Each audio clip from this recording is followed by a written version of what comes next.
ముందు అనుకున్నాడు గులకరాయి పెట్టి డ్రామా ఆడి ఎన్నికలయ్యే వరకు బ్యాండేజ్ తిరిగిదాం అనుకున్నాడు. ఇప్పుడు అందరూ బ్యాండేజ్ పెట్టుకునే పరిస్థితికి వచ్చారు. ఆ దెబ్బతో బ్యాండేజ్ తీసేశాడు. డ్రామా బయటపడిపోయింది. గాయం కనపడిందా తమ్ముళ్ళో? మీకు కనపడిందా? నేనే కదా హత్యా ప్రయత్నం చేశాను గులకరాయితో, అవునా కాదా?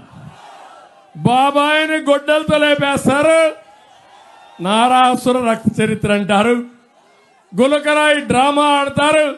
నేనే గులకరాయితో, కనపడిని గులకరాయితో హత్యా ప్రయత్నం చేశానంటారు. మూడోది కోడి కత్తితో డ్రామా ఆడతారు. నేనే ఆ కోడి కత్తి తీసి గుచ్చానంటారు. ఏం తమ్ముళ్ళు చూశారు కదా? ఈ డ్రామాలు రాయండి. ఏం చేద్దాం?